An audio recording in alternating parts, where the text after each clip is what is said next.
जिंदगी तुझसे मिली है, तुझे से प्रभु नाता तू सुधा सागर ईश्वर, दे दे प्रभु प्रेम के गुण।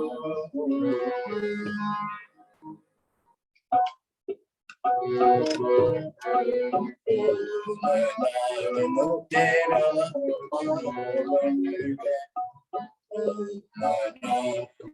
तेरा है को मरना,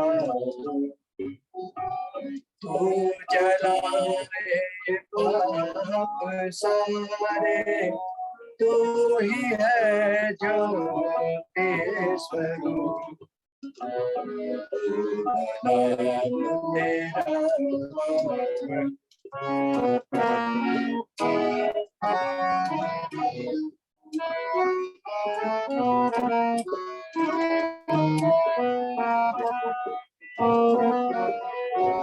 जन्म जन्मांतर का तेरे आश्रित प्रभु, जन्म जन्मांतर का मैं तेरे आश्रित प्रभु। छोड़ू कैसे तेरा दामन, आया मैं तेरी शरण। तेरा पावन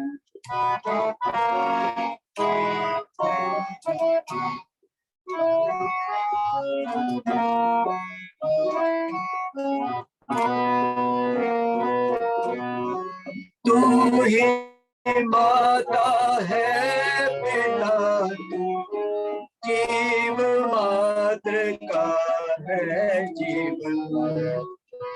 तू ही माता है पिता, जीव मात्र का है जीवन। तू इससे ही मित्र बतो, चाहूं मैं तेरा ही संदेह।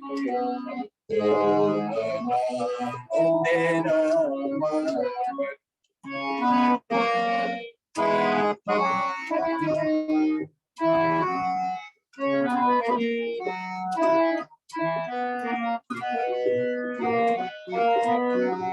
तेरी भक्ति में प्रभु जी लागे निश दिन मन मेरा।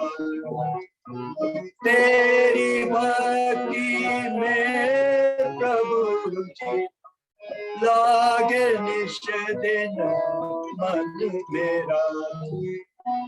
वेद ज्ञान का पाओ अमृत, सार्थक कर दे जन्म। तेरा पावन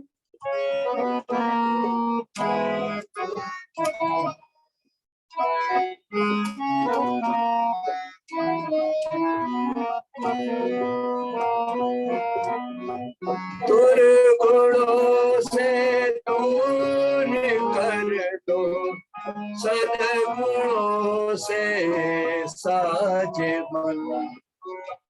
दुर्गुणों को दूर कर दो, सद्गुणों से साजे मन। कर्म ऐसा हो न जिसमें व्यर्थ ही जाए जन्म। तेरा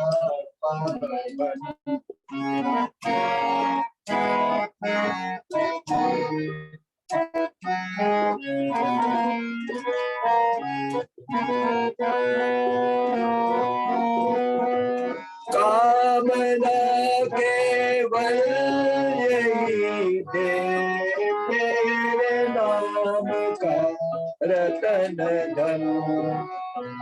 कामना केवल यही दे तेरे नाम का रत्न धन।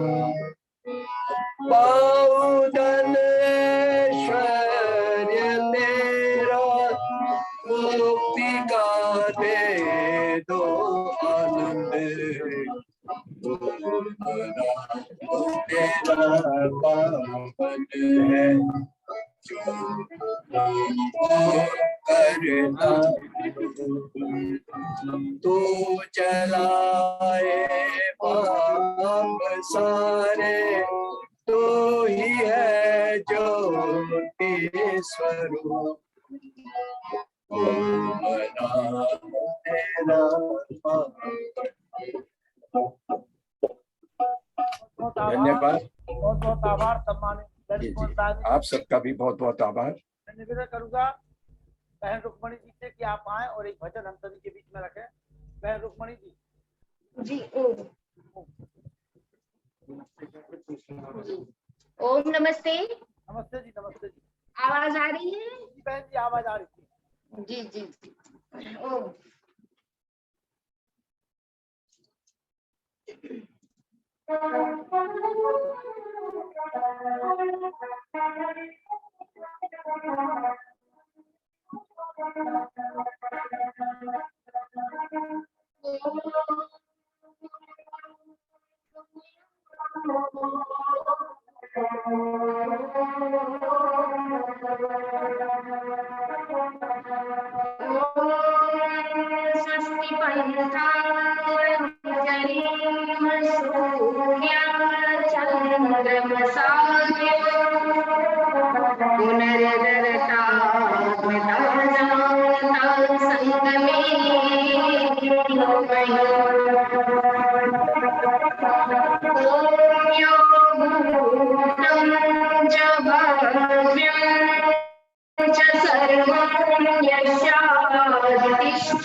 स्वस्ति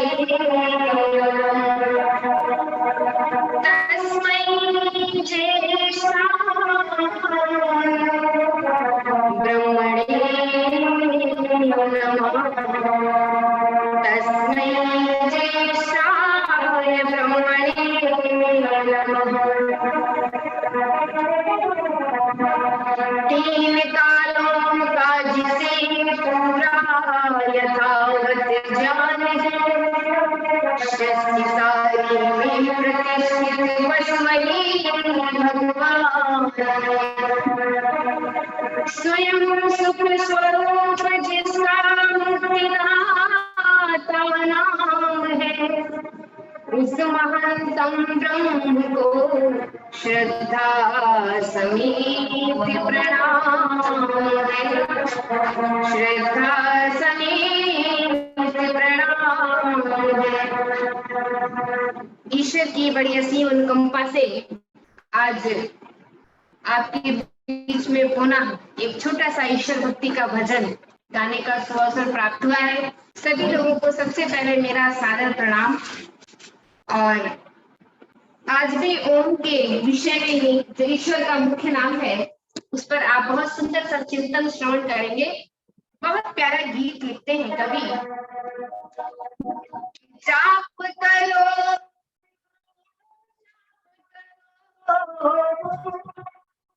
जाप करो ओम सुबह और शाम, और नाम गोविंद है मुझे यही नाम, और नाम गोविंद है मुझे यही नाम। जाप करो जाप करो ओम सुबह और शाम, और नाम गोविंद है मुक्ति यही नाम, और नाम गौणित है मुक्ति यही नाम।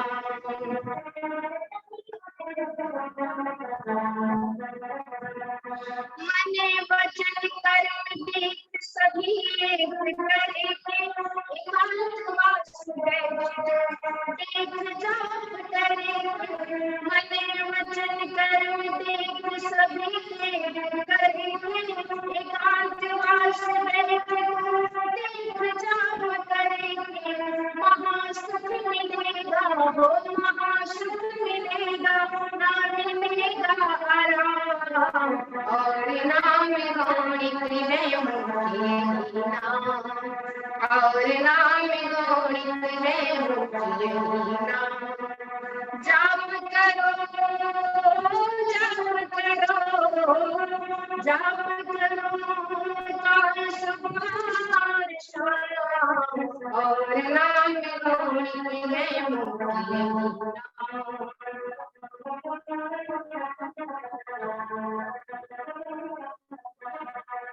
श्रेष्ठ कर्म करने से व्यक्ति है निडरता, ऐसा मनुष्य मर कर भी कभी नहीं मरता।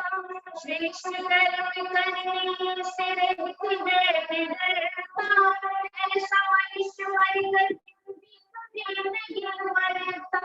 रटके अमले से रटके अमले से लोग नाम, और नाम गौणित है मुक्ति यही नाम, और नाम गौणित है मुक्ति यही नाम। जाप करो जाप करो जाप करो काल सुबह शाम, और नाम गौणित है मुक्ति यही नाम, और नाम गौणित है मुक्ति।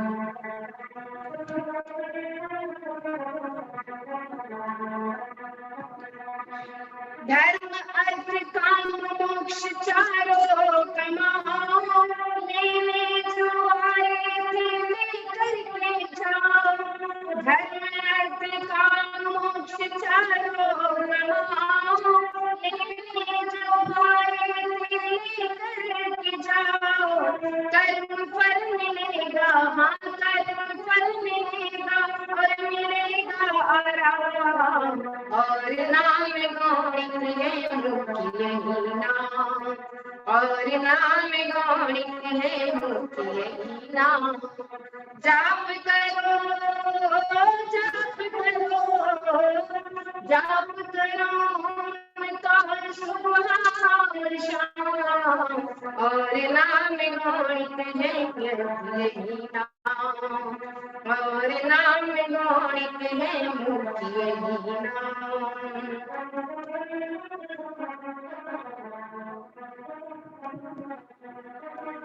कांधे जने और सिर पर हो चोटी, संध्या हवन नित्य करे बात नहीं छोटी। कांधे जने और सिर पर हो चोटी, संध्या हवन नित्य करे बात नहीं छोटी। मोती सा हो जाए जीवन तमाम, और नाम गौणित है मुक्ति यही नाम, और नाम गौणित है मुक्ति यही नाम। जाप करो जाप करो जाप करो काल सुबह शाम, और नाम गौणित है मुक्ति यही नाम, और नाम गौणित है मुक्ति यही नाम।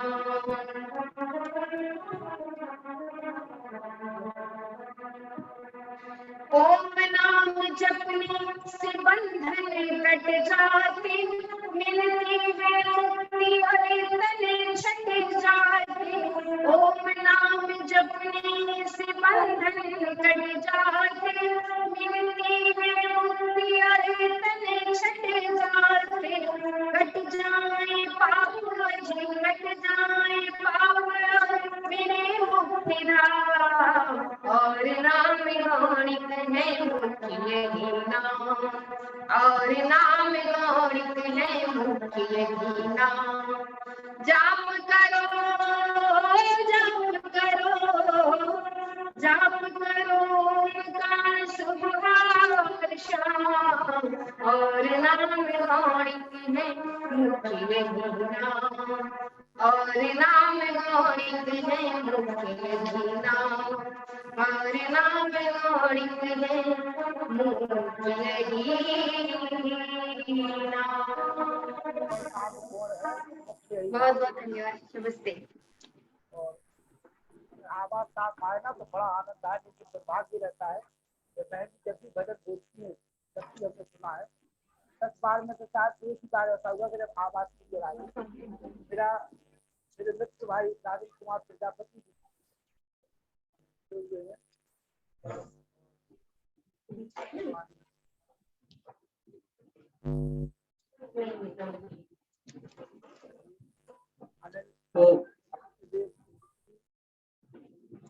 ओम ओम सादर नमस्ते। अनिल आहूजा जी सभी का बहुत बहुत स्वागत है। आवाज आ रही क्या? आपकी तो आवाज साफ आती है हमेशा, लेकिन बहन की आवाज नहीं आती कभी भी। चलिए इनकी भी साफ आ जाएगी धीरे धीरे। 10 भजनों में से शायद 1 भजन हमने अच्छे से सुना हुआ। सभी महानुभावों से निवेदन है, एक बार मेरे साथ महामंत्र गायत्री का पाठ करेंगे।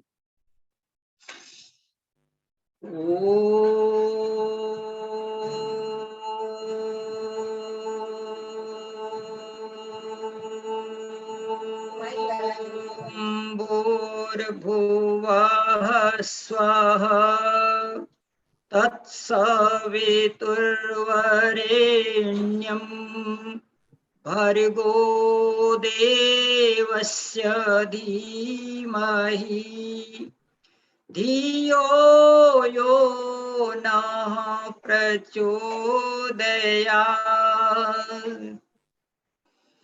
ॐ ओंकार बिंदु संयुक्तं नित्यं ध्यायन्ति योगिनः कामदा मोक्षदा चैव ओंकाराय नमो नमः। ओंकाराय नमो नमः। ओम शांति शांति शांति। कार्यक्रम के सम्मानीय संयोजक आर्य रत्न शिक्षक लखनलाल आर्य जी और इस कार्यक्रम के प्रारंभ में बहुत ही मधुर संगीत देने वाले संगीताचार्य आदरणीय ललित साहनी जी महाराज और आदरणीय पुरुषोत्तम वानप्रस्थी जी महाराज, इनकी आवाज 2-3 दिन से हमको सुनने को नहीं मिल रही है, पता नहीं क्या बात है।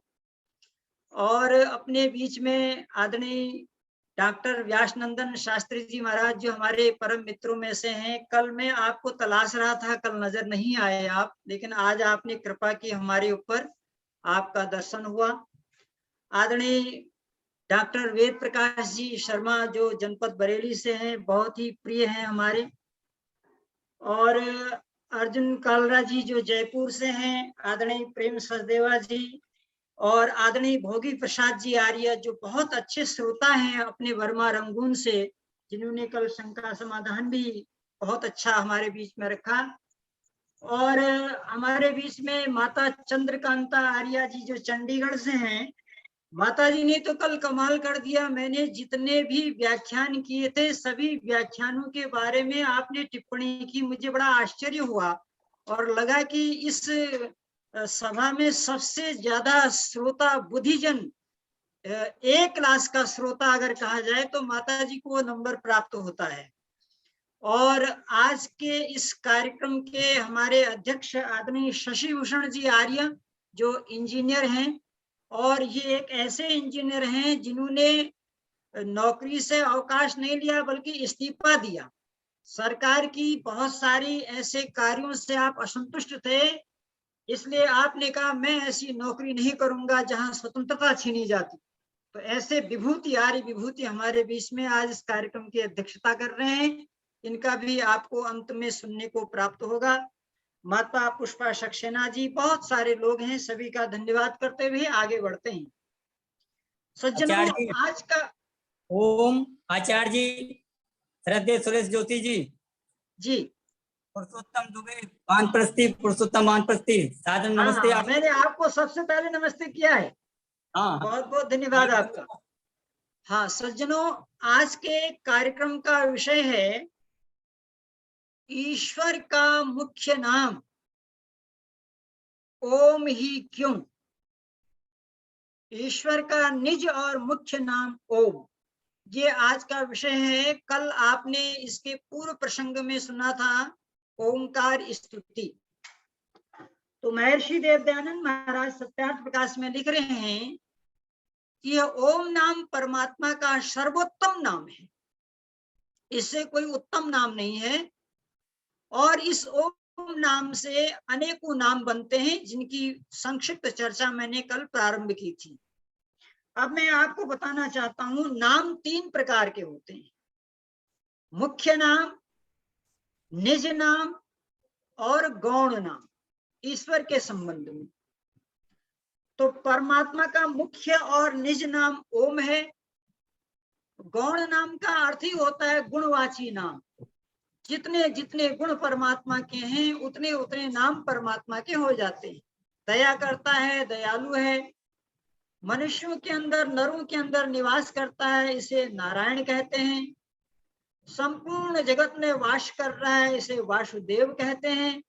सृष्टि की रचना करने से ब्रह्मा कहते हैं, पालन करने से विष्णु कहते हैं, दुष्टों को रुलाता है रौद्र कहते हैं। ये सारे ईश्वर के गुणवाची नाम हैं।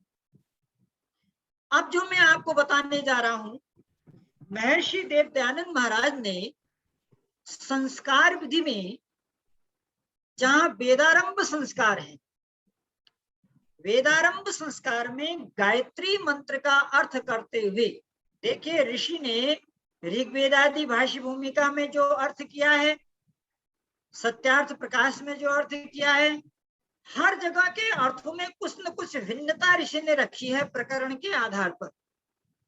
ये ऋषियों की विशेषता होती है।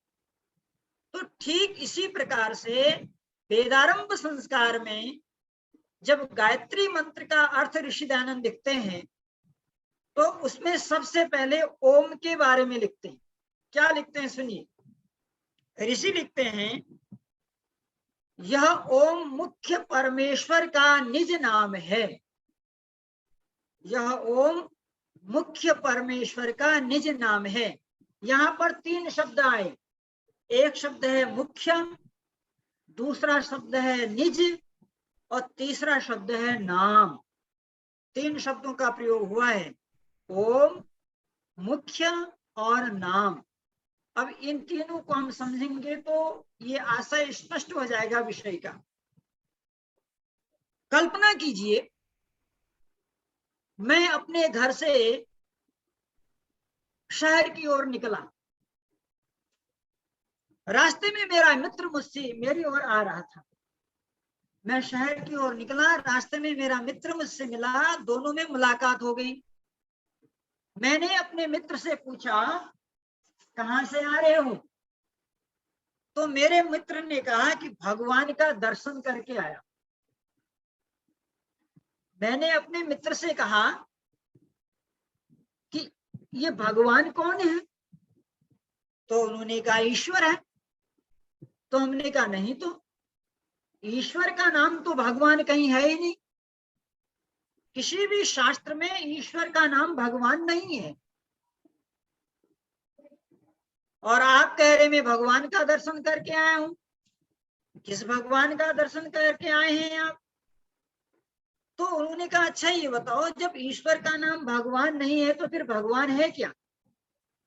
तो मैंने कहा भगवान तो सर्वनाम है।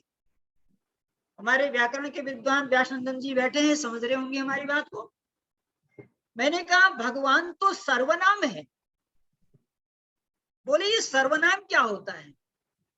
मैंने कहा सर्वनाम का अर्थ होता है जो सबके साथ लगता है, उसे सर्वनाम कहते हैं। जैसे भगवान राम, भगवान कृष्ण, भगवान शंकर, भगवान दयानंद, या भगवती माता सीता, भगवती माता देवी दुर्गा, या भगवती माता चंद्रकांता आर्या। तो ये जो भगवान और भगवती है, ये तो ईश्वर का नाम नहीं है, ये तो सर्वनाम है। और आप कह रहे हैं मैं भगवान का दर्शन करके आ रहा हूं, तो कौन सा भगवान है जिसका आप दर्शन करके आ रहे हैं?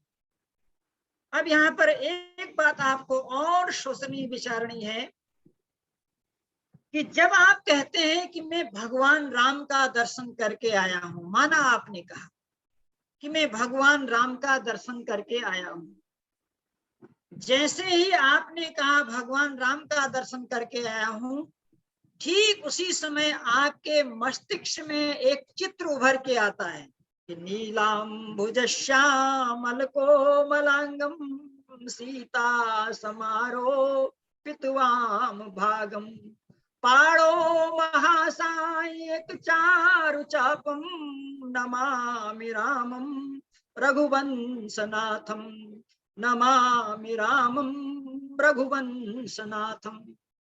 जैसे आपने भगवान राम कहा, ऐसे ही आपके सामने एक चित्र आ गया कि एक व्यक्ति धनुष बाण लिए हुए है, उसके वाम भाग में सीता है, दक्षिण में लक्ष्मण विराजमान है। ये भगवान राम कहते ही आपके सामने एक चित्र आ गया। यदि आपने कह दिया कि मैं भगवान कृष्ण के मंदिर से आ रहा हूं, भगवान कृष्ण का दर्शन करके आ रहा हूं, तो आपके सामने एक वैदिक चित्र आ जाएगा कि एक व्यक्ति हाथ में चक्र सुदर्शन लिए हुए खड़ा है, या पौराणिकों के कृष्ण को कहेंगे तो बांसुरी लिए हुए खड़ा हुआ है। तो इस प्रकार से भगवान शब्द से यह सिद्ध हुआ कि यह ईश्वर का नाम नहीं है। भगवान शब्द सबके साथ लगता है, सर्वनाम है ये, और ईश्वर संज्ञा है, वह सर्वनाम नहीं। इसको भी आप गौर से सुनेंगे। तो भगवान शब्द की परिभाषा करते हुए शास्त्रकार लिखते हैं, ऐश्वर्यस्य समग्रस्य धर्मस्य यशस्य श्रियो ज्ञान वैराग्योश्चैव शषणाम इति भगरणाम। ये कहा कि जिसके अंदर संपूर्ण ऐश्वर्य हो, जिसके अंदर संपूर्ण धर्म हो, जिसके अंदर संपूर्ण यश हो, जिसके अंदर संपूर्ण श्री हो, जिसके अंदर संपूर्ण ज्ञान और वैराग्य हो, इन 6 लक्षणों से जो युक्त है उसका नाम भगवान है। भग नाम ऐश्वर्य, उसका नाम भगवान है। इसलिए परमात्मा जिससे आप कह रहे हैं, उस भगवान को समझने के लिए आपको और परिश्रम करना पड़ेगा। अब इसमें देखें आप, जैसा गुण वैसा भगवान, जैसा गुण वैसा भगवान, सगुण तो सगुण भगवान और निर्गुण तो निर्गुण भगवान। अब ये निर्गुण भगवान क्या है? कहते हैं जो सर्वव्यापक है, जो नित्य है, जो अजर अमर अविनाशी है, उसे कहते हैं निर्गुण भगवान। और ये जो निर्गुण भगवान के लक्षण हैं, ये लक्षण भगवान राम में घटित नहीं होते, ये लक्षण भगवान कृष्ण में घटित नहीं होते, ये लक्षण भगवान दयानंद में लक्षित नहीं होते। इसलिए हमको ये जानना पड़ेगा कि भगवान का नाम क्या है। तो पहले हम विचार करते हैं नाम शब्द पर, ये नाम क्या है। ये तो पता लग गया है कि भगवान ईश्वर का नाम नहीं है, इसमें तो आपको कोई शंका नहीं होगी, क्योंकि भगवान सर्वनाम है। तो फिर भगवान का नाम क्या है? जब भगवान सर्वनाम है तो फिर परमात्मा का नाम क्या है? तो कहते हैं इसको समझने से पहले थोड़ा नाम पर और आप चिंतन कर लें। ये जो नाम होता है ना, ये नाम हमेशा दूसरों से मिलता है। नाम को चस्पा किया जाता है, जैसे कोई पोस्टर दीवार पर लगा दिया जाता है, इसी तरह से नाम हमारे साथ चिपका दिया जाता है। जन्म से किसी को नाम नहीं मिलता है, जन्म लेने के बाद ही नाम प्राप्त होता है।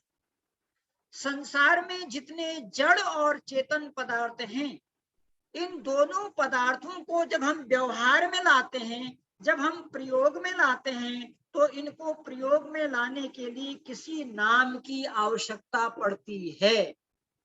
बिना नाम के संसार का कार्य संभव ही नहीं हो सकता।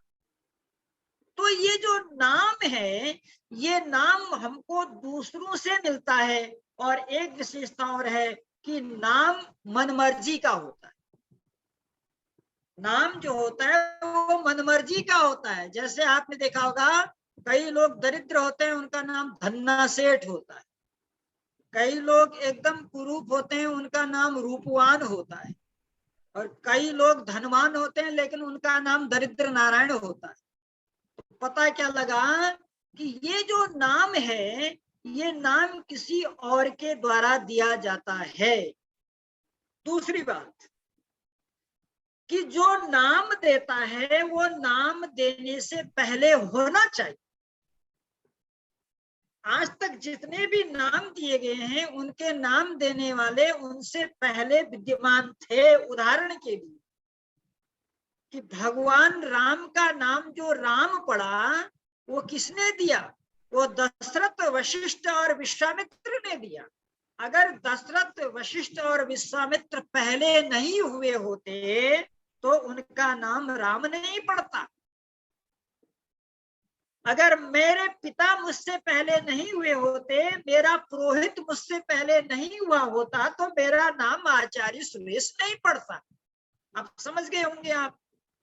तो अब यह विचार कीजिए कि जैसे भगवान राम का नाम रखने वाले उनसे पहले गुरु वशिष्ठ जी हुए, विश्वामित्र जी हुए, महाराज जनक हुए, तीनों की सर्वसम्मति से नाम रखा गया।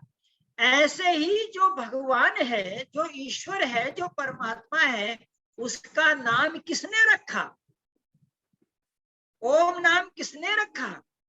निज नाम किसने रखा? क्योंकि अभी बताया गया है कि नाम रखने वाला नामी से पहले होना चाहिए।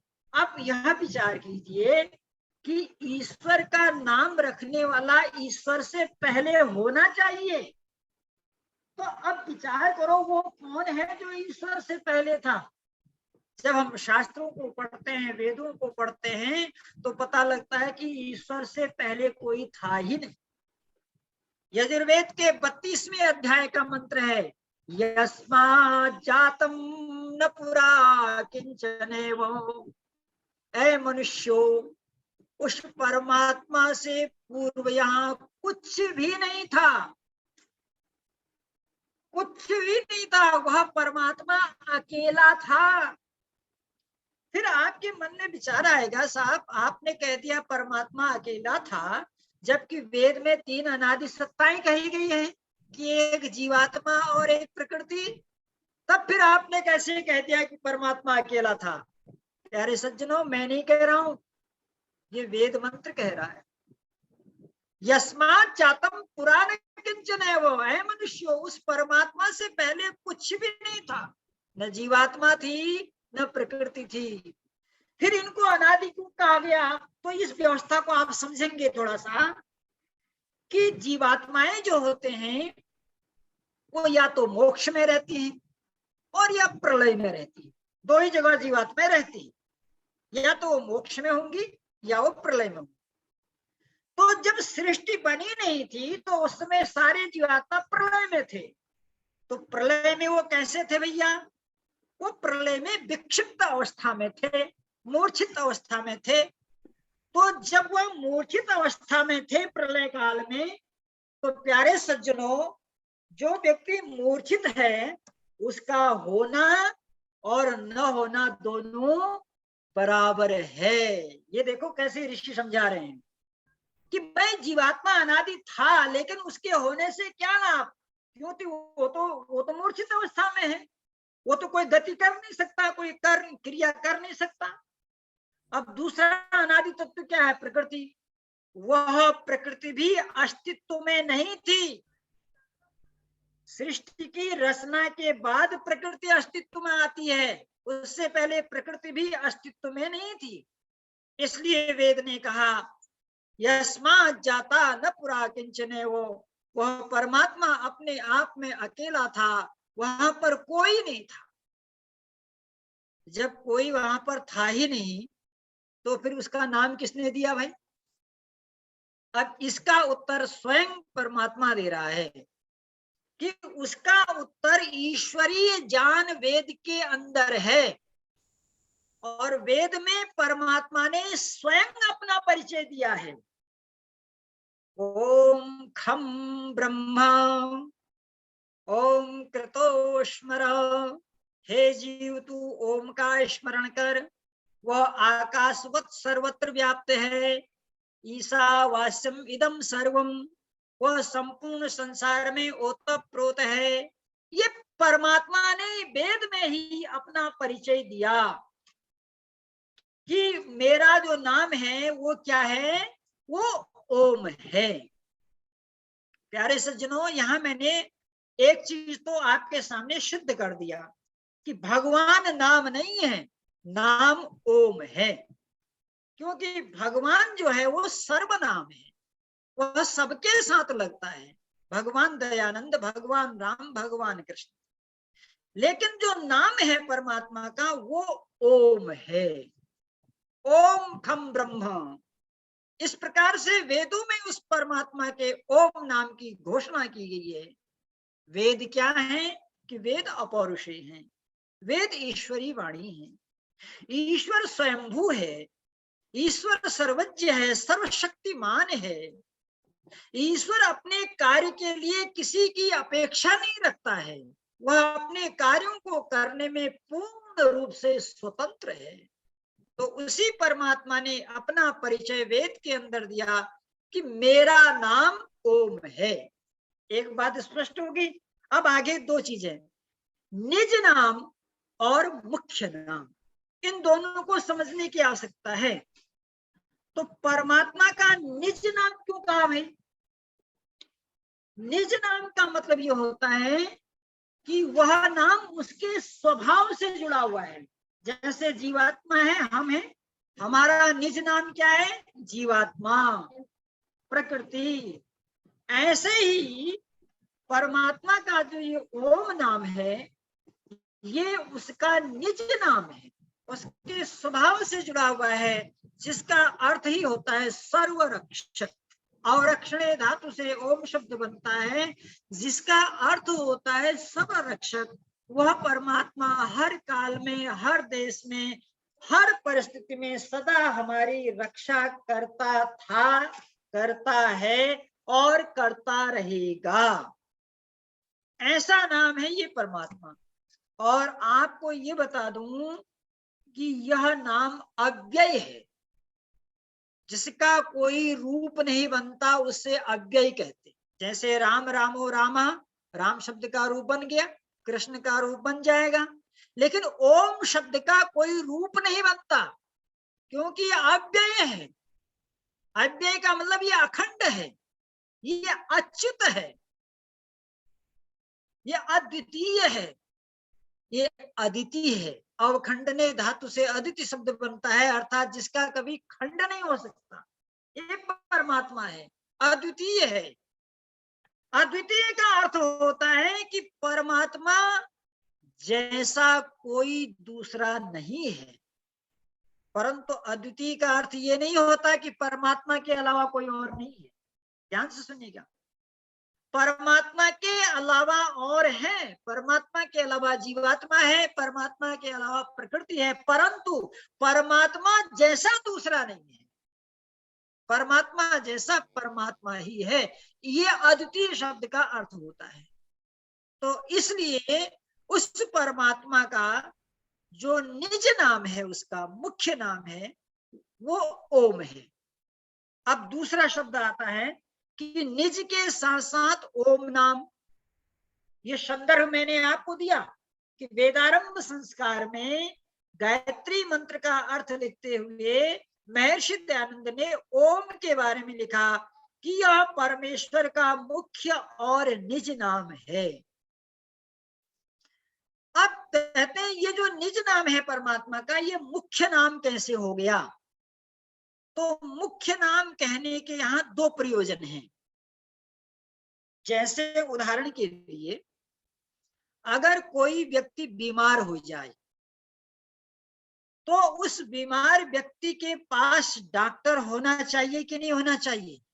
होना चाहिए। अगर व्यक्ति बीमार है और उसके पास डॉक्टर नहीं है तो बोलो वो व्यक्ति जिंदा रहेगा? अरे वो व्यक्ति तो मर जाएगा। तो जैसे एक शारीरिक रोगी के पास हमेशा डॉक्टर रहना चाहिए, ठीक उसी प्रकार से जो लोग मानसिक रोगी हैं, मानसिक रोगों का इलाज परमात्मा करता है, और उस परमात्मा का एक नाम ऐसा होना चाहिए जो प्रतिक्षण डॉक्टर की तरह आपके पास रहे, और वही नाम है ओम। इसीलिए उसको मुख्य नाम कहा गया। आप समझ रहे हैं मुख्य नाम के पीछे भावना क्या है? अगर आप गणेश कहेंगे तो परमात्मा हमेशा आपके साथ नहीं रहेगा।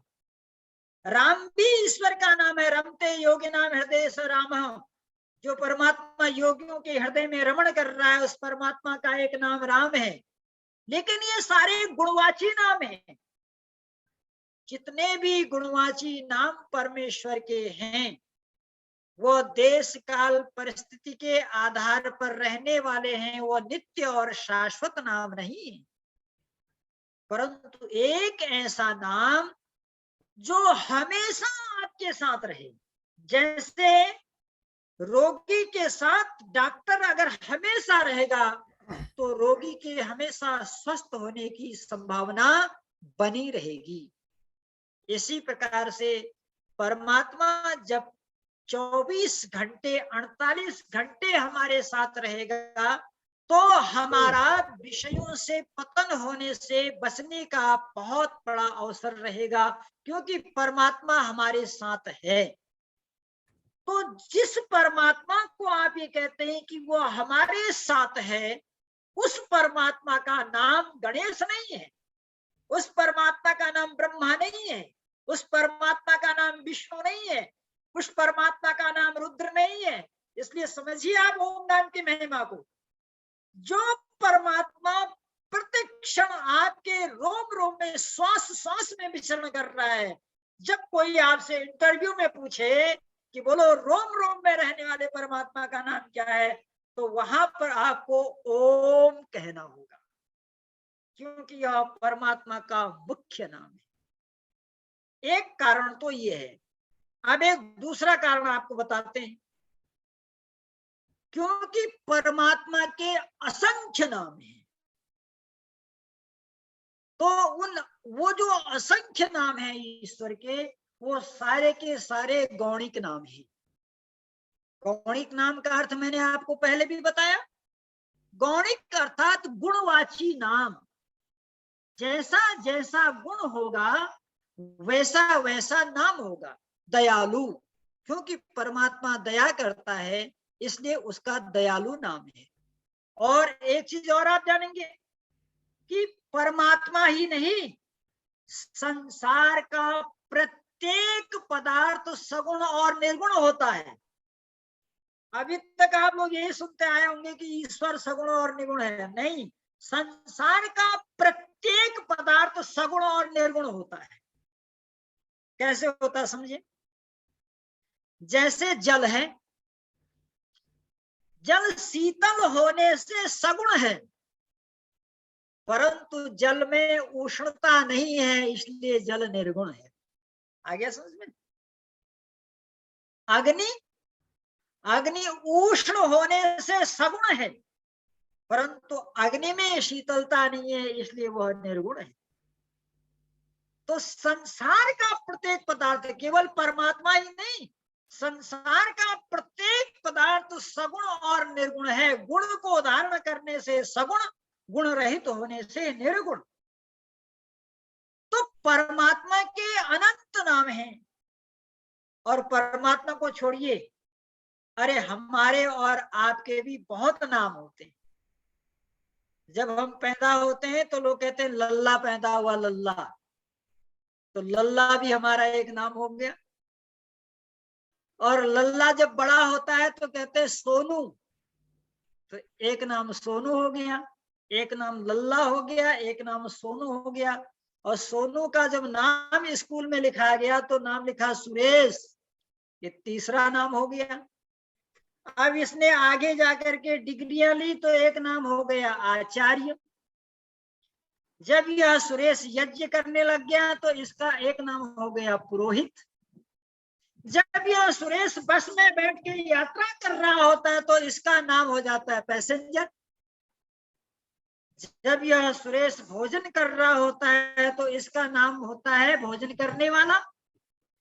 तो इस प्रकार से अनेक नाम हो गए। लेकिन जब कोई मुझको पत्र लिखेगा तो पत्र लिखे सेवा में श्रीमान पुरोहित जी बाराबंकी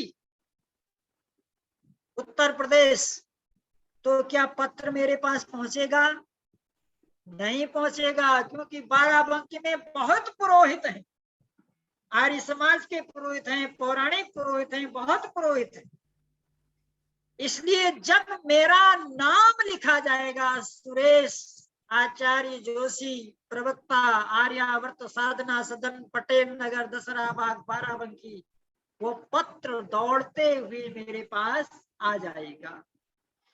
ठीक इसी प्रकार से जब तक आप परमेश्वर के ओम नाम का चिंतन नहीं करेंगे, जब तक उसका अनुष्ठान नहीं करेंगे, जब तक उसका जाप नहीं करेंगे, तब तक ईश्वर के असीम आनंद की प्राप्ति आपको नहीं होगी। क्योंकि जो ईश्वर का मोक्ष का आनंद है, 100% आनंद है, वह केवल केवल ओम नाम में ही अभिलक्षित होता है। इसलिए परमात्मा के बहुत सारे नाम हैं, तो वेद में ईश्वर ने सोचा मेरे बहुत सारे नाम हैं, इसमें से क्यों नहीं एक नाम को मुख्य कर दिया जाए। तो वो जो मुख्य नाम है वो नाम है ओम। अब समझ में आया? नाम निज ओम। तो भगवान कोई नाम नहीं है, नाम है ओम। क्योंकि भगवान तो सर्वनाम है, ये पहले ही सिद्ध हो गया है। सर्वनाम अर्थात जो सबके साथ लगता है। और हम लोग तो जो वैदिक धर्म वाले लोग हैं, जब घर में कोई अतिथि आता है तो हम लोग कहा करते हैं आइए भगवान आइए, आपका स्वागत है। तो ये भगवत शब्द तो हर किसी श्रेष्ठ मनुष्य के साथ लगता है। भगवान दयानंद, भगवान लखनलाल जी, भगवान व्यासनंदन जी, ये भगवान शब्द सभी धर्मात्माओं के आगे लगने वाला एक संबोधन है। और शास्त्रकार ने तो लिखा है ये 6 लक्षणों में से एक लक्षण भी किसी के अंदर है, वह भग से युक्त भगवान है। 6 की तो बात छोड़ दीजिए, केवल एक लक्षण भी किसी के अंदर है, वो भगवान है, परंतु वह ईश्वर नहीं। ईश्वर जो है वह नाम केवल ओम है, और वो उसका निज नाम है। वह नाम किसी और को दिया ही नहीं जा सकता, ये समझिए आप। जैसे जीवात्मा, अब इस मोबाइल को हम जीवात्मा नाम नहीं दे सकते, स्टार्च को हम जीवात्मा नाम नहीं दे सकते। जीवात्मा हमारा आपका निज नाम है। जड़ पदार्थों का निज नाम प्रकृति है, क्योंकि प्रकृति से बनने वाले पदार्थ हैं। ऐसे ही जो ओम है ये परमात्मा का निज नाम है। यह नाम किसी और को कन्वर्ट नहीं किया जा सकता, यह नाम फॉरवर्ड नहीं किया जा सकता। जैसे हमारे लखनलाल जी कहते हैं ना कि आपने वो जो पोस्ट है उसको हमको फॉरवर्ड कर दीजिए, तो कभी ऐसा नहीं होगा कि आप इस ओम को फॉरवर्ड कर दो। और जिन जिन लोगों ने ओम को फॉरवर्ड करने का प्रयास किया वो सब जेलों के अंदर हैं बैठे आज, चाहे वो राम हो, चाहे रहीम हो, चाहे आसाराम हो, चाहे निरासाराम। जिन्होंने भी भगवान बनने का प्रयास किया, जिन्होंने भी फॉरवर्ड होने का प्रयास किया, वो सारे सारे जेलों के अंदर पड़ गए। इसलिए कवि ने कहा, धर्म के नाम पे करते यहाँ जो धंधे हैं, लोग बड़े गंदे हैं, लोग बड़े गंदे हैं। धर्म के नाम पे करते यहाँ जो धंधे हैं, लोग बड़े गंदे, वो लोग बड़े गंदे हैं। एक भगवान रजनीश बन के आया था, विदेशी पुलिस के हाथों बहुत पिटाया था। एक भगवान रजनीश बन के आया था, विदेशी पुलिस के हाथों बहुत पिटाया था। जय गुरुदेव भी भगवान खुद को कहते थे, जय गुरुदेव भी भगवान खुद को कहते थे। आशा राम भी आशाओं के राम बनते थे। नहीं कुछ धर्म और शर्म पास है इनके, नहीं कुछ धर्म और शर्म पास है इनके। नहीं जी सकते हैं ये सिर्फ आदमी बनके, नहीं जी सकते हैं ये सिर्फ आदमी बनके। धर्म के नाम पे करते यहाँ जो धंधे हैं, लोग बड़े गंदे, वो लोग बड़े गंदे हैं। स्वागत है, स्वागत है। विचार कीजिए आप, यह ओम नाम फॉरवर्ड होने वाला नाम नहीं है, यह परमात्मा का निज नाम है, यह परमात्मा का मुख्य नाम है। और इस नाम का प्रमाण पूरे वेदादि शास्त्र में है। और कल मैंने 1 घंटे प्रमाणों की झड़ी आपके बीच में रखी थी, उनको मैं दोहराना नहीं चाहता हूं। आप स्वयं समझ सकते हैं कि संपूर्ण वेदों के अंदर तस्य नाम ओम इति, उस परमात्मा का ओम नाम है, निज नाम है और मुख्य नाम। सज्जन, क्या कोई और प्रमाण है कि भाई ईश्वर ने तो कह दिया कि मेरा नाम मुख्य नाम ओम है, मेरा मुख्य नाम निज नाम ओम है। क्या ईश्वर के अलावा कोई और भी है जो इसे प्रमाणित कर सकते हैं? तो कहते हैं हाँ। कौन है? बोला सर्वे ऋषियः, जितने भी ऋषि हैं, ब्रह्मा से लेके जैमिनी मुनि पर्यंत जितने भी ऋषि थे, सबने इस ओम नाम को प्रमाणित किया है। अब फिर मन में यह शंका आती है कि हम ऋषियों को प्रमाण क्यों माने? ध्यान से सुनिएगा, हम ऋषियों को प्रमाण क्यों माने? तो इसका उत्तर महर्षि चरक ने दिया है। आयुर्वेद के अंदर महर्षि चरक लिखते हैं कि ऋषियों को प्रमाण क्यों माने। क्या कहते हैं सुनो, सत्वरज तमसाभ्याम ज्ञान बलेन तपोनिये। क्या कहते हैं महर्षि चरक? महर्षि चरक कहते हैं ये जो ऋषि लोग होते हैं, ये केवल सतोगुण में विद्यमान रहते हैं और अपने ज्ञान, अपने बल और अपने तप से इन्होंने रजोगुण और तमोगुण को अपने वश में कर लिया है। हमेशा सतोगुण में रहने वाले इन ऋषियों ने वेदों के अंदर वेदाध्ययन करके यह प्रमाणित कर दिया कि ऋचो अक्षरो परमे व्योमन यस्मिन् देवा अधिविश्वे निषेधुः यस्तन्न वेद किम ऋचा करस्यति य इत्थ विदुस्त इमे समास्ते। ऐ दुनिया के लोगों, वह परमात्मा ही इस संसार का सर्वेश्वर है, उससे आगे संसार में कोई बड़ा है ही नहीं। अणो रणीयान महतो महीयान, उपनिषदकारों ने कहा कि बड़ा से बड़ा है, सूक्ष्म से सूक्ष्म है, आकाशवत बृहत, आकाश की तरह व्याप्य है और सूक्ष्म से सूक्ष्म है। ऐसा वह ओम है जो सृष्टि के कण कण में समाया हुआ है। यही परमात्मा का मुख्य नाम है और इसी नाम की चर्चा समस्त महापुरुषों ने किया। और आपको एक आश्चर्य की बात और बताना चाहता हूं सज्जनों, दुनिया के अंदर जितने भी मंत्र हैं या तंत्र हैं, है ना, क्योंकि तंत्र ग्रंथ भी हैं हमारे वहां और मंत्र ग्रंथ भी हैं, तो दुनिया में जितने मंत्र हैं और जितने तंत्र हैं वो बिना ओम के प्रारंभ नहीं होते। अब सुनो, ओम राम रामाय नमः, ओम श्री कृष्णाय नमः, ओम वासुदेवाय नमः, ओम ह्लीं क्लीं चामुंडे विच्चे नमः। ये तंत्र का है। तंत्र ग्रंथों में सबसे बड़ा ग्रंथ है निर्वाण ग्रंथ। तांत्रिकों का। और उसके जो मंत्र हैं देखो, अंग कंग खंग गंग ढंग चंग फंग, ये मंत्र है वहां के।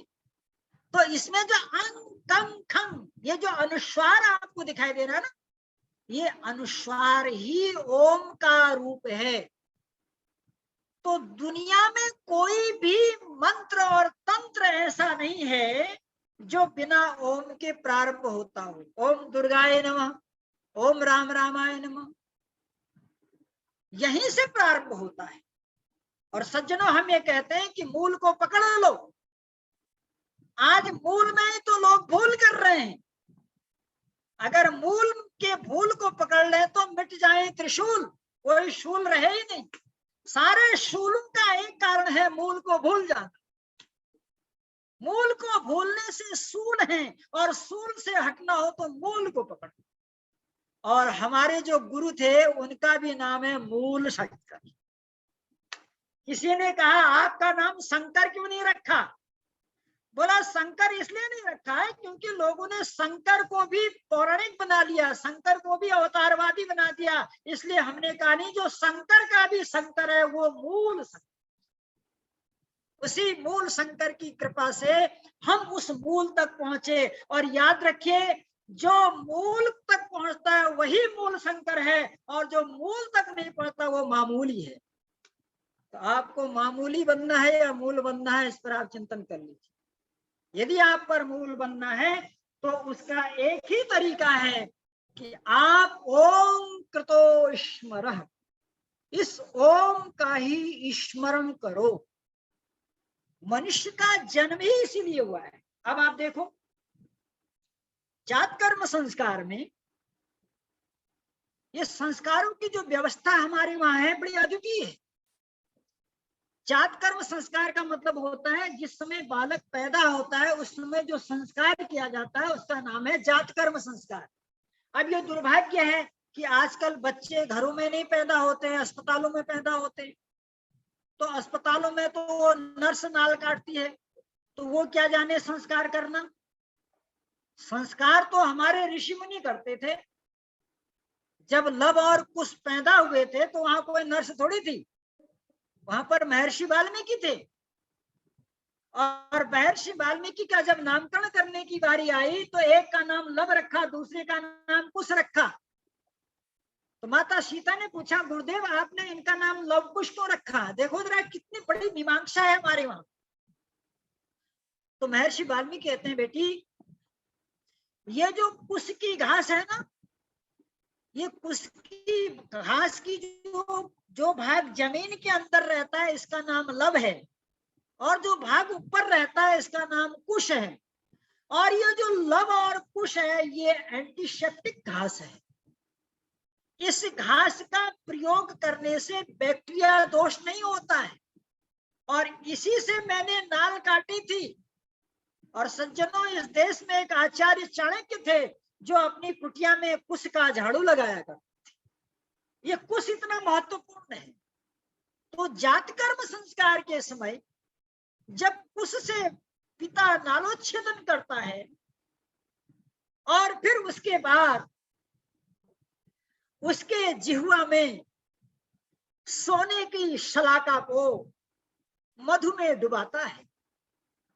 सोना भी रसायन है, देखिए आप, सोना भी रसायन है, मधु भी रसायन है, दो रसायन हो गए।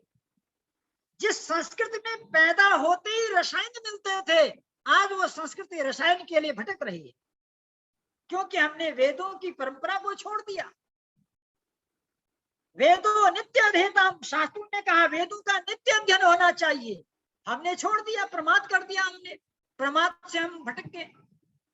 तो उसमें उस सोने की सलाका को मधु में डुबा करके वह पिता उस बच्चे के जिह्वा में ओम लिखता है। राम नहीं लिखता, श्याम नहीं लिखता, कृष्ण नहीं लिखता, राधे नहीं लिखता, ओम लिखता है, ओम। तो वो बच्चा अपने पिता से प्रश्न करता है कि हे पिताजी ये मीठा मीठा क्या है। उसके पास स्वर अभिव्यंजना नहीं है, लेकिन वह मानसिक स्तर पर प्रश्न कर रहा है। अपने पिता से पूछ रहा है कि मेरे पिता, तूने मेरे जिह्वा में ये जो मीठा मीठा ये क्या है? आहा, तो उसका पिता कहता है, मन मधुर नाम जप, ओम ओम मन मधुर नाम भज, ओम ओम। ऐ मेरे बेटा, ये जो तुझे मीठा मीठा लग रहा है ना, ये मीठा और कुछ नहीं है, ये ओम ही है। फिर उसने दूसरा प्रश्न किया, उसने कहा, पिताजी ये बताओ, ये जो मीठा मीठा ओम आप बता रहे हो, ये मिलेगा कहाँ? आहा, अब देखिए आश्चर्य, ये मिलेगा कहाँ? तो उसने कहा, बेटा ये गोपनीय बात है, अपना कान इधर ला, कान इधर ला, कान इधर ला अपना, ये बड़ी गोपनीय बात है, ये जोर से कहने वाली बात नहीं है। तब वह पिता उसके कान पे जाके कहता है, तुम वेदोषिता, ऐ पुत्र, अगर तू इस ओम को जानना चाहता है तो तुझे इसके लिए वेद पढ़ने होंगे, क्योंकि इसी वेद में तुझे ये ओम का पावन और पवित्र नाम मिलेगा सज्जनों। इसलिए कहा, जीवन की घड़ियां यूं ही न खो, ओम जपो, ओम जपो, जीवन की घड़ियां यूं ही न खो, ओम जपो, ओम जपो, चादर न लंबी ताने के सो, ओम जपो, ओम जपो, ओम ही सुख का सार है, ओम ही जीवन आधार है, ओम ही सुख का सार है, ओम ही जीवन आधार है, प्रीति न इसकी मन से तजो, ओम जपो, ओम जपो, जीवन की घड़ियां यूं ही न खो, ओम जपो, ओम जपो, चोला यही है कर्म का, करने को सौदा धर्म का, चोला यही है कर्म का, करने को सौदा धर्म का, धोना जो चाहो जीवन को धो, ओम जपो, ओम जपो, चादर न लंबी ताने के सो, ओम जपो, ओम जपो, मन की गति संभालिए, ईश्वर की ओर डालिए, मन की गति संभालिए, ईश्वर की ओर डालिए, इसके सिवा ना मार्ग है को, ओम जपो, ओम जपो, साथी बना ले ओम को, मन में बिठा ले ओम को, साथी बना ले ओम को, मन में बिठा ले ओम को, देश रहा क्यों भाग्य करो, ओम जपो, ओम जपो, चादर न लंबी ताने के सो, ओम जपो, ओम जपो। ईश्वर का निज नाम, मुख्य नाम ओम, इस विषय पर आपने विचारों को सुना, आपका बहुत बहुत धन्यवाद। इत्योम शम। बहुत ही उत्तम तार्किक तर्क और प्रमाणों के साथ श्रद्धेय आचार्य सुरेश जोशी जी का व्याख्यान आप पिछले 2 दिनों से सुन रहे थे, और निश्चित रूप से हम सभी बड़े आनंद प्रभाव हो रहे। बहुत अच्छी प्रतिक्रिया हमारे जयपाल जी बुटेला विदर्भा मैं चाहता हूँ कोई प्रश्न हो तो पूछ लीजिए। जयपाल जी, जयपाल जी माइक खोल लीजिए। जयपाल जी बुंदेला माइक खोल लीजिए। जयपाल जी बोलिए। नमस्ते वासा। नमस्ते नमस्ते।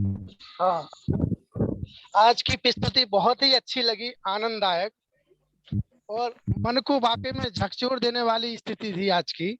और बहुत अच्छी प्रस्तुति आचार्य जी द्वारा दी गई, जिसमें आदमी के सारे विकार दूर हो सकते हैं अगर उनकी राह और मार्ग पर चल सके तो।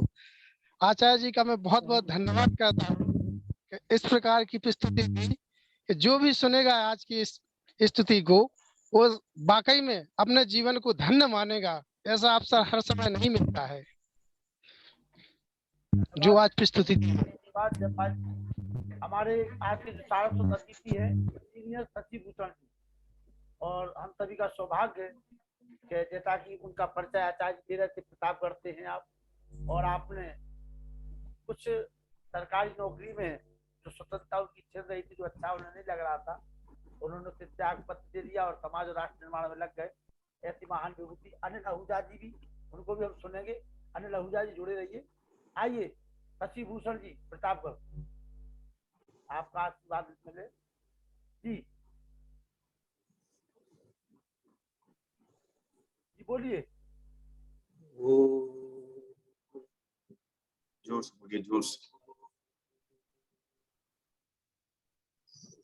इस सभा में सभी उपस्थित सज्जनों को मेरा सादर प्रणाम है। नमस्ते जी। नमस्ते। मुझे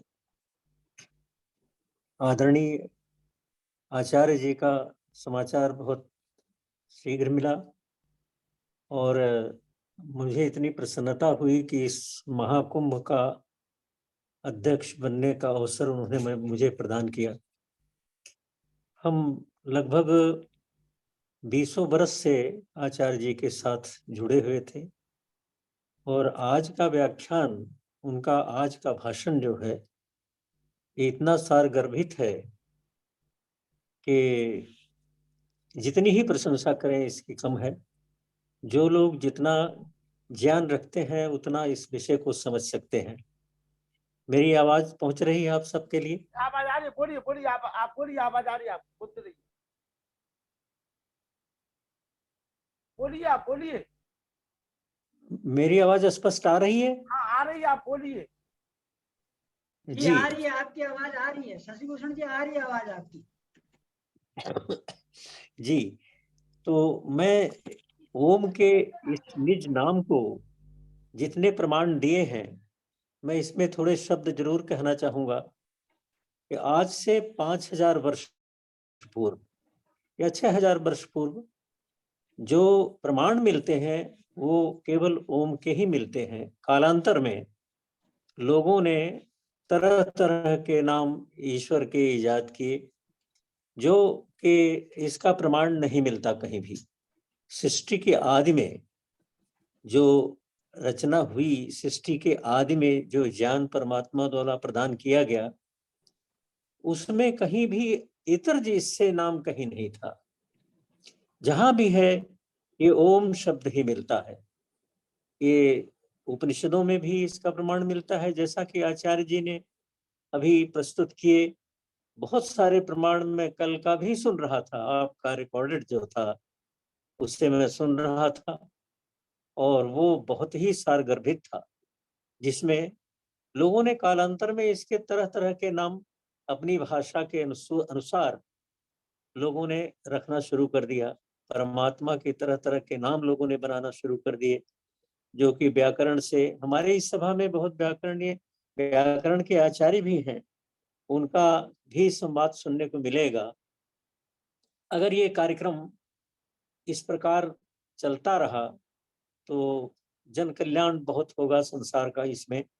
और लोग न जानते ही नहीं लोग कि परमात्मा का मुख्य नाम क्या है और क्यों है, ये लोग नहीं जानते हैं, क्योंकि पठन पाठन नहीं है। कोई कुछ बोलता है, कोई गॉड बोलता है, कोई, ये सारे नाम 4-5 हजार वर्ष के अंदर ही आए हैं जितने भी नाम हैं। कोई साईं बोलता है, कोई, मतलब तरह तरह के नाम आपको सुनने को मिलते हैं परमात्मा के।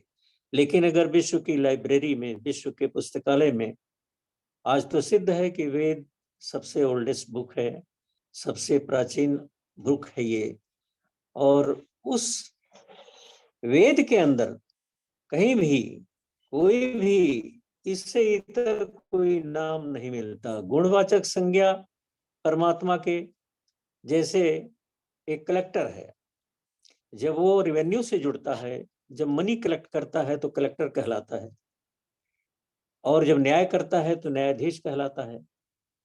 होता एक ही है। इसलिए परमात्मा के जो गुणवाचक संज्ञाएं थी, उनके तरह तरह के रूप बना करके लोगों ने अलग अलग पूजना शुरू कर दिया। और ये बहुत दिनों से नहीं हुआ है, ये महात्मा बुद्ध काल के पश्चात ही शुरू हुआ है सारा कार्यक्रम, और उसमें तरह तरह की विचारधाराएं सम्मिलित होने लगी। जब ये विचारधाराएं सम्मिलित होने लगी तो एक वाक्य कहा जाने लगा कि नदियां एक घाट बहु तेरे, ईस्ट अलग अलग, जिसका परिणाम आज भारत को भोगना पड़ रहा है, जिससे हम सभी विज्ञ हैं पूरी तरह से, जिसका परिणाम आगे भी आता रहेगा। इस तरह से हमारा प्रयास और इस कार्यक्रम का जो प्रयास है, जो भी इसको सुन रहे होंगे, अब तो रिकॉर्ड हो गया है, इसको बाद में भी सुना जा सकता है। हमारे आचार्य जी ने इतने प्रमाणों की झड़ी लगाई है इसमें कि शायद बहुत कम लोग सुने होंगे इन चीजों को, और मैं तो इतना प्रसन्न हुआ सुन करके ये सारे प्रमाण, और इसको पुनः सुनूंगा मैं, इसको फिर बार बार सुनूंगा मैं। हमने जो देखा, जहां भी देखा, लोगों ने अपने तरह से ईश्वर के नाम बनाने शुरू कर, और आज तो इसकी गणना ही नहीं हो सकती है कि कितने नाम लोगों ने बना रखे हैं। पूरे भारत में कहीं भी ईश्वर का मंदिर कहीं नहीं मिलता है।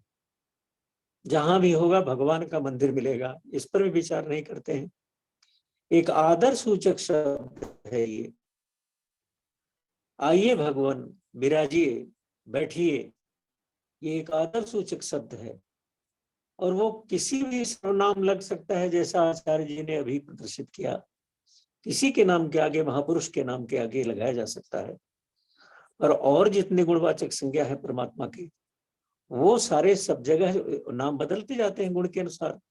जैसे रुद्र उसका नाम, वायु पर उसका नाम, पिता माता विष्णु, तरह तरह के तमाम नाम है। 100 नामों की व्याख्या तो स्वामी जी ने प्रथम समुल्लास में किया है सत्या प्रकाश के, और इस उसके हजारों नाम लाए जा सकते हैं, हजारों नाम हैं उसके, जो तरह तरह के नाम आप सुनते हैं। लेकिन कालांतर में ऐसे नामों की भी विवेचना लोगों ने कर दी कि सुनने में ये लगता है कि जैसे गॉड, 13वीं शताब्दी तक ये अंग्रेजी थी, आंग्ल भाषा जो है, ये इंग्लैंड की भाषा नहीं थी। लेकिन आपको गॉड शब्द कब आया वजूद में, इसका भी इतिहास है। अल्लाह शब्द कब आया, इसका भी इतिहास है। साईं शब्द कब आया, इसका भी इतिहास है। लेकिन प्राचीन जो है, जो सबसे प्राचीन है, वो वेदानुकूल है, वेदों के अनुसार है, और वेदों में कहीं इसका समावेश नहीं। परमात्मा के लिए उनके गुणों के अनुसार उनके नाम जो है जैसे किए गए, ब्रह्मा विष्णु महेश। लेकिन ये दुखद है कि कालांतर में उन नामों की एक उन्होंने अलग अलग जो है आकार गढ़ दिए, और उस आकार की अलग अलग रूपों में उनकी उपासना होने लगी, जिससे क्या हुआ, विचारों में भिन्नता पैदा हुई। और हमारे सामने इतिहास में इसका वर्णन मिलता है पूरा, सोमनाथ का, मथुरा का, ऐसे सैकड़ों वर्णन भरे पड़े इतिहास के अंदर, जिसके कारण हमारी समाज की जो दशा जो हुई, वो इतिहासों में वर्णित है पूरी। कभी भी पढ़ा जा सकता है, कभी भी देखा जा सकता है। और ये दुखद है, जो लोग यहाँ पे आए, आज की स्थिति तो आप देख रहे हैं क्या है, जिसके प्रचार के लिए, अपने विचारों को फैलाने के लिए और अपने जो ज्ञान उनको जहाँ से मिला, अधूरा नहीं जा सकते, उसको पूर्ण नहीं कर सकते।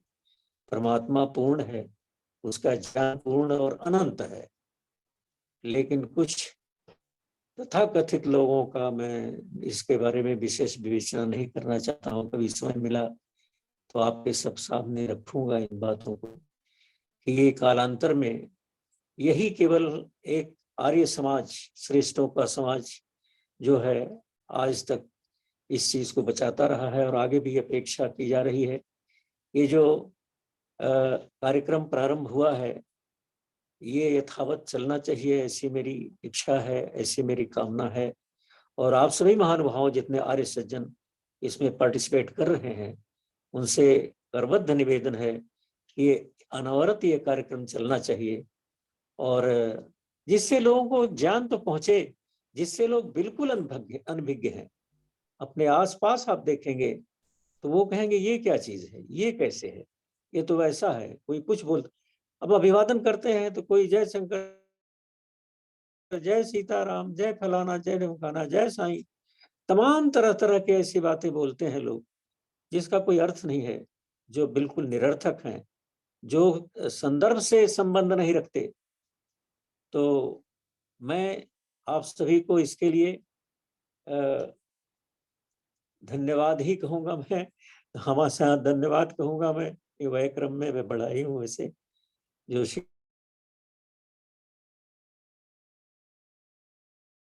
इस कार्यक्रम और जो संयोजक, जिन हमें पता लगा, बहुत शार्ट में, बहुत नहीं समझ पाया, बहुत शार्ट में पता लगा कि ललितपुर से कार्यक्रम प्रसारित हुआ, और जैसे चल रहा था तो मुझे अति प्रसन्नता हुई। मैंने व्यक्त किया था फोन पर भी, और वैसे भी मैंने बहुत प्रसन्नता व्यक्त की इसके लिए, और मैं आभारी हूँ इसके लिए कि आप सब ने मुझे ये स्थान दिया। और इन बातों के साथ मैं अपनी बात को समाप्त करता हूँ। धन्यवाद। सभी का सौभाग्य है कि इंजीनियर शशि भूषण जी जो प्रतापगढ़ से हैं, जिनका पूरा जीवन वैदिक धर्म के प्रचार प्रसार के लिए बीता, और एक अच्छा अनुभव आपके वक्तव्य में आप सुन रहे हैं। हम इसी प्रकार जो आपने अपेक्षा व्यक्त की है कि कार्यक्रम अनवरत रूप से चलता रहे, तो परमात्मा की ऐसी कृपा पिछले 1 वर्ष से बनी हुई है और आगे भी बनी रहेगी। और कृबंत विश्वमार्यम का नारा महर्षि दयानंद सरस्वती का उद्घोष था, वो सभी को, हम सभी लोग वेदों के उस नारे को गुंजायमान करेंगे। अनिल आहूजा पहली बार जुड़े हुए, अनिल आहूजा जी परिचय देते हुए आइए। अनिल आहूजा जी। नमस्ते जी, मैं अनिल आहूजा लखनऊ से बोल रहा हूँ। मैं पहली बार नहीं जुड़ा, इससे पहले भी मैं आचार्य शिवदत्त पांडे जी के साथ में था, तो बहुत अच्छा सुनने को लगा ये कि ईश्वर का नाम, निज नाम ओम है। कई चीजें रिपीट रिमाइंड हुई, और ये सृष्टि में सबसे पहले से है, और आ उ म से बना है, और ये सर्वप्रथम और सर्वोत्तम नाम है ओम, और इसी का उच्चारण करना चाहिए। ये सब बहुत अच्छा बताया गया, इसके लिए हम धन्यवाद करते हैं। ओम, धन्यवाद। ओम। और हमारे ईस आरजी जो पतंजलि राज्य प्रभारी है हरियाणा के, बहुत अच्छा कार्य आप हरियाणा में कर रहे हैं। हम सभी का सौभाग्य कि वो हमारे बीच में समय निकाल कर उपस्थित होते हैं। ईस आरजी। ओम। सर्वप्रथम तो इस कार्यक्रम के आयोजक, जो कि हम सबको जोड़ते हैं, इस माला के अंदर पिरोते हैं एक एक मोती को, रनी भाई आर्य रतन शिक्षक लखनलाल जी का हार्दिक अभिनंदन करता हूँ, स्वागत करता हूँ कि आर्य जगत के इतने विद्वान हीरों को लाकर हमारे समक्ष हमें घर के अंदर ही उस ज्ञान गंगा के अंदर, वेद गंगा के अंदर गोते लगवाते हैं। उनके लिए मैं उनका आभार व्यक्त करता हूँ। और मैं आज आखिरी में जुड़ा, और जिस पूज्य आचार्य जी जो ओम की व्याख्या कर रहे थे, मतलब इतने उनकी जो लगन और जो उनका प्रभाव था, मतलब बोलने का, वो अपने आप में एक प्रशंसनीय भी था। और एक जिस धारा प्रवाह के साथ, जिस मस्ती के साथ वो इस ओम की व्याख्या कर रहे थे, तो मैं अभी इस कार्यक्रम के समापन के तुरंत बाद फेसबुक पे इसको लेक्चर को दोबारा सुनूंगा, और इसके लिए मैं आज खेद भी है कि लेट जुड़ा, तो व्यवस्थाएं और रह जाती है हरियाणा के कार्यों के लिए। कोई बात और नहीं, मैं हर बारी आप सबसे अपील करता हूँ मैं कि देखता हूँ आप सब आप बराबर में उसको फेसबुक पे शेयर करते हैं, प्रतिदिन उसको आप फेसबुक पर देखते हैं, मैं देखता हूँ बराबर में आपका लाइक और कमेंट और शेयर हमेशा रहता है। तो आप सब जो साथी जुड़े हुए हैं, मैं बार बार आपसे अपील भी करता हूं कि आप इस विचार को, जो कि फेसबुक के ऊपर हमारे आदरणीय भ्राता लखनलाल जी की जो फेसबुक अकाउंट है, आप सभी फेसबुक को यूज करते हो, आप फेसबुक के ऊपर जाओ, तुरंत अपने 8-10 ग्रुपों के अंदर मैंने तुरंत पहले इसको फेसबुक के ऊपर लाइक किया, कमेंट्स किया और अपने पोस्ट किया। और कम से कम 20 साथियों को मैंने इनविटेशन भी भेजा भी आप इस फेसबुक के अंदर जुड़े, तो आप भी ये घर बैठे कार्य ही कर सकते हैं। तो मेरा पुनः आप सबसे निवेदन है कि आपके पास बहुत ही सशक्त हथियार ये सोशल मीडिया का, फेसबुक का है, तो आप इसके अंदर जाकर और सोशल फेसबुक के अकाउंट्स को अपने लखनलाल जी के शेयर भी करें, कमेंट्स भी करें और अपने परिवार के अंदर अड़ोसी पड़ोसी साथियों को प्रेरणा करें कि आओ इस सनातन विचार के, वैदिक विचार के साथ हम जुड़े और एक बहुत संदेश अपने घरों के अंदर हम पहुंचा सकते हैं घर बैठे। और पूरे विश्व के अंदर अपना घर बैठे हम जितने साथी हैं, लगभग 53 साथी जुड़े हुए हैं, तो अब थोड़ा कम हो गए, तो 53 साथी तो पूरे विश्व को हिला सकते हैं। महर्षि दयानंद जी तो अकेले थे जिन्होंने पूरे के पूरे विश्व को हिला दिया है, तो आप सब साथी तो एक बहुत बड़ा कार्य कर सकते हैं। तो मैं पुनः आप सबको बहुत बहुत शुभकामना देता हूँ, बधाई देता हूँ। और वर्तमान का जो समय चल रहा है वो सनातन शक्तियों को इकट्ठा करने का समय चल रहा है, तो इस पर भी आदरणीय भ्राता लखनलाल से मेरा निवेदन है कि इस विषय के ऊपर भी अपनी एक किसी विद्वान को बुलाकर एक आर्यु के अंदर भी एक अलग जगह है, भी जितनी भी हमारी सनातन शक्ति हैं उन सबको हम एक मंच पर लेकर आए, ताकि एक रूपता के साथ एकता के अंदर बल है। बिल्कुल ईसाब जी, इस पे तो ये संदेश भी आर्य समाज के मन से जाए तो एक बहुत बड़ा कार्य होएगा जी। तो पुनः आभार, धन्यवाद, ओम। स्वागत है आपका डॉक्टर व्यासचंद्र शास्त्री जी। 2 मिनट का समय है ओम। व्यासचंद्र शास्त्री जी। कितने मिनट? 3 मिनट। 2 मिनट? हाँ 3 मिनट, चल।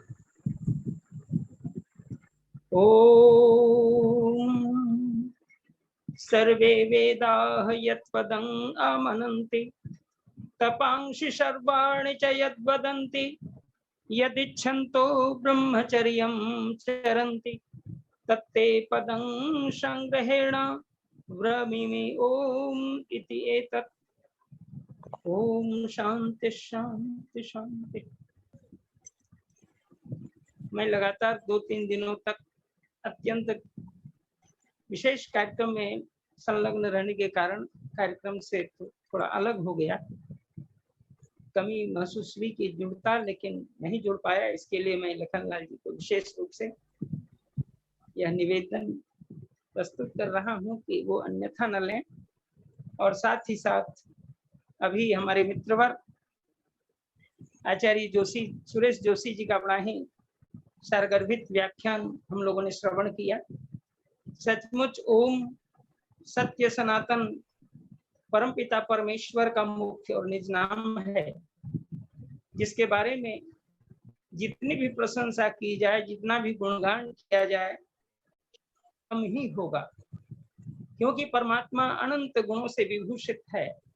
और अनंत गुणों के लिए अगर कोई एक नाम से उनको पुकारें तो वह मात्र और मात्र ओम ही है, जिसमें महर्षि दयानंद कहते हैं ओम ही एक ऐसा नाम है जिसमें ईश्वर के सब नाम लग जाते हैं। यदि व्यक्ति सिर्फ एक नाम को बोल करके ईश्वर के सब नामों से यदि जुड़ना चाहे तो उसे ओम नाम ही कहने की आवश्यकता है। यदि हम ब्रह्मा बोलते हैं तो विष्णु छूट जाता है, विष्णु बोलते हैं तो रुद्र छूट जाता है, रुद्र बोलते हैं तो शंकर छूट जाता है, शंकर बोलते हैं तो लक्ष्मी छूट जाती है, लक्ष्मी बोलते हैं तो दुर्गा छूट जाती है, दुर्गा बोलते हैं तो श्री छूट जाती है। अर्थात किसी एक का यदि हम नाम बोले तो एक छूट जाता है। इसलिए वेद ने कहा ओम तत्वस्मर, ऐ मनुष्य तुम ओम का स्मरण कर। और यदि ओम का स्मरण करेंगे दुनिया में सब नाम स्वयं ही उसके अंदर लग जाते हैं और उपासक को कहीं भी कोई शंका नहीं रहती कि प्रभु हमसे यह नाम छूट गया। निश्चित रूप से परमात्मा के सभी सगुण और निर्गुण नामों का समाहार का एक ही नाम है ओम। निश्चित रूप से इस ओम की व्याख्या तो अनेक प्रकार से संभव है, बहुत प्रकार की व्याख्याएं हुई हैं, लेकिन एक व्याख्या इस रूप में भी हम कर दें संक्षेप समय में ही कि यदि हम ओम को 3 अक्षरों में बांटते हैं, आकार, उकार और मकार। आकार से ब्रह्मा, उकार से विष्णु, मकार से महेश। बहुत साधारण इसकी व्याख्या है। अर्थात ब्रह्मा, विष्णु और महेश, परम पिता प्रभु सृष्टि करता है इसलिए वो ब्रह्मा है, परम पिता प्रभु पालन करता है इसलिए वो विष्णु है, और परम पिता प्रभु महेश इसलिए वो संहार करता है। तीनों परमात्मा के मुख्य नाम हैं। मुख्य का मतलब मुख्य कार्य के आधार पर उनके नाम हैं। वह सृष्टि करता, पालन करता और विनाश करता, प्रलय करता है। परमात्मा के 3 मुख्य कार्य इसमें समाहित हो जाते हैं, इसलिए इसको इस रूप में भी हम उच्चारित कर सकते हैं। दूसरा भाव है अ उ म। अ जब हम बोलते हैं तो इससे ईश्वर का अर्थ लेना चाहिए। एक व्याख्या उ भीतर में जीव है और म प्रकृति है। वैदिक सिद्धांत के अनुसार उ जो है वो बीच में पड़ा है, उसे कर्म करने की स्वतंत्रता है, या तो वह ब्रह्म से संग करे या प्रकृति से संग करे। यदि वह ब्रह्म से संग करता है तो उसकी प्रोन्नति हो जाती है। अ और उ मिलके व्याकरण कहता गुण हो जाता है, अ उ मिलके ओ हो जाता है। इसलिए हमारा गुण, यदि जीवात्मा अपने अंदर गुण की वृद्धि करना चाहे तो वह आकार से जुड़े, और म रूप प्रकृति से यदि वह जुड़ता है तो म उ मुंह बन जाता है, अर्थात वो नीचे गिर जाती है उसकी प्रवृत्ति। इसलिए हम सबों को चाहिए कि हम सदा ईश्वर से अपने आप को जोड़ें, प्रकृति से नहीं। यह ओम इसकी भी व्याख्या कर रहा है। इन्हीं शब्दों के साथ समय पूर्ण हो चुका है। फिर आगे जैसा आचार्य जी को बहुत बहुत धन्यवाद। कार्यक्रम के बाद आप अपने गंभीरता से रखा है। ओम। आराधना जी आई। सभी आर्यों को मेरा नमन। नमस्ते जी। स्वामी जी बहुत बहुत धन्यवाद आज के व्याख्यान के लिए। आपने बहुत ही सरल शब्दों में ओम की समग्र व्याख्या की है, और बहुत ही सरल शब्दों में। मैंने आज भाई साहब ने भी मुझसे कई बार कहा है कि ईश्वर का मूल नाम ओम है। मैंने सुन लिया था, बट दिल से माना नहीं था। मैं सुन लेती थी क्योंकि भाई साहब कह रहे हैं तो हाँ मैं हाँ कर दी। आज से कहने की जरूरत नहीं है, आज से मुझे पता चल गया है कि ईश्वर का मुख्य नाम ओम और क्यों है। तो बहुत बहुत आभार इसके लिए। भाई साहब है क्या बगल में? भाई साहब वो सुन रहे थे, अभी वो भैया को लेकर बाहर निकल गए। वो शोर कर रहा था और मुझे बोलना था, इसलिए वो लेकर बाहर चले गए। उनको भी थोड़ा सा बोलने का अवसर दिया कर। ठीक है, ठीक है, कल से। चलिए मैं निवेदन करूंगा।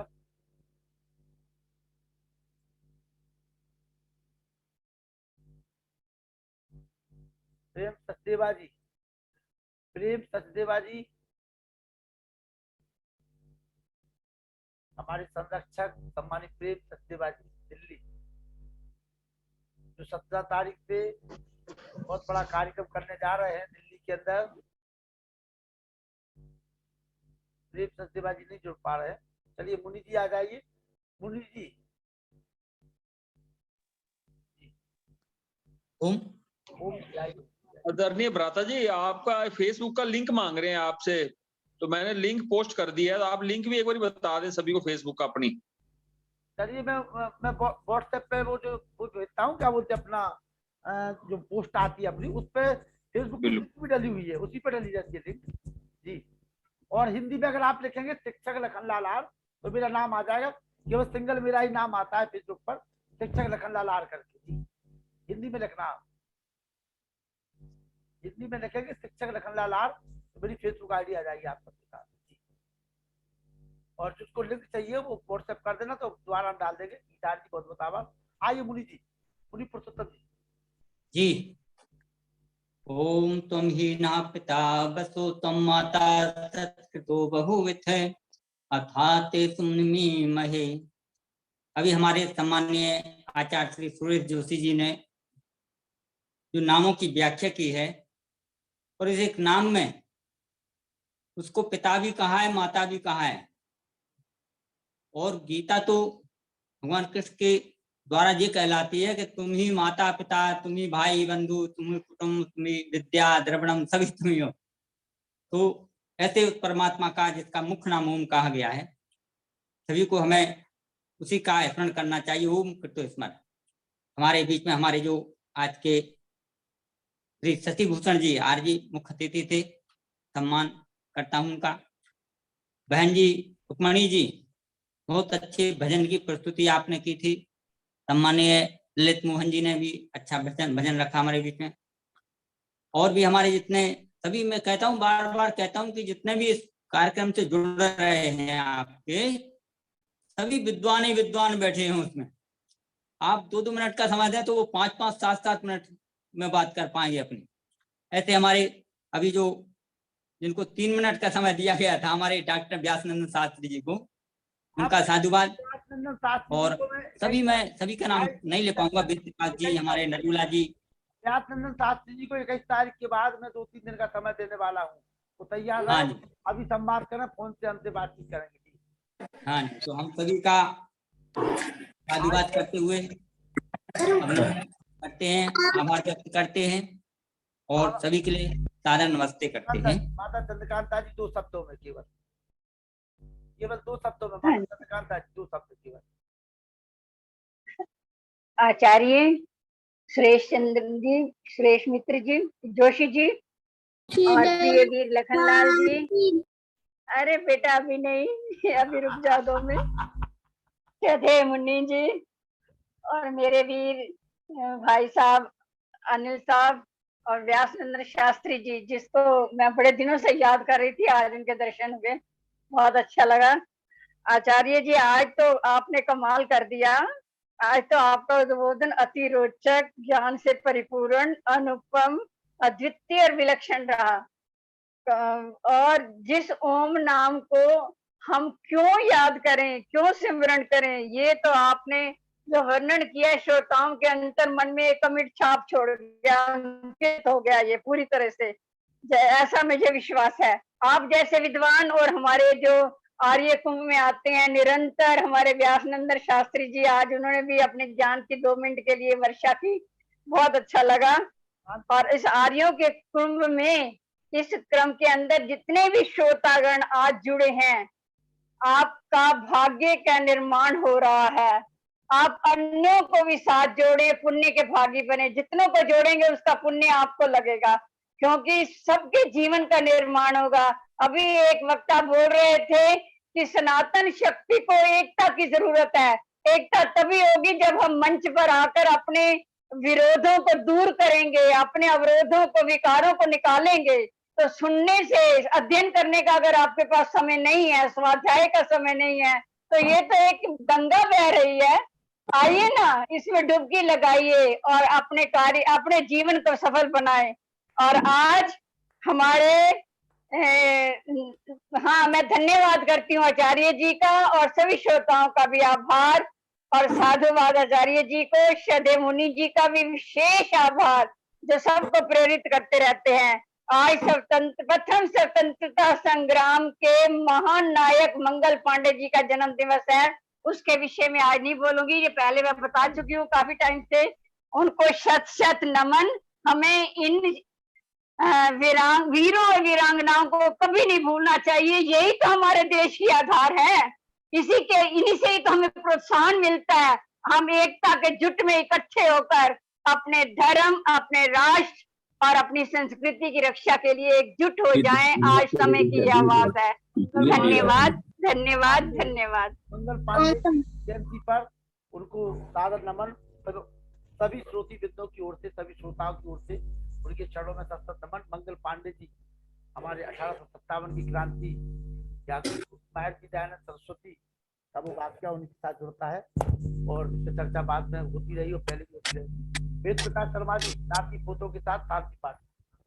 शांति पढ़ दो। ओम द्रौ शांति अंतरिक्षं शांति पृथ्वी शांतिराप शांतिरोषधयः शांति वनस्पतयः शांति विश्वेदेव शांति ब्रह्म शांति सर्व शांति शांतिरेव शांति साम शांतिरेधि ओम शांति शांति शांति। जो बोले सो है धर्म की जय, वैदिक धर्म की जय की जय, जय दयानंद की जय, जय पुरुषोत्तम रामचंद्र की जय, जय श्री कृष्णचंद्र की जय, जय पंडित लेख राम की जय, जय पंडित लेख राम की जय, संसार के श्रेष्ठ पुरुषों की जय, जय वीर वीरांगनाओं की जय, जय की रक्षा हो पालन हो, वेद की ज्योति जलती रहेगी, उनका झंडा ऊंचा रहेगा, ऊंचा रहे जीवंत विश्व आर्यम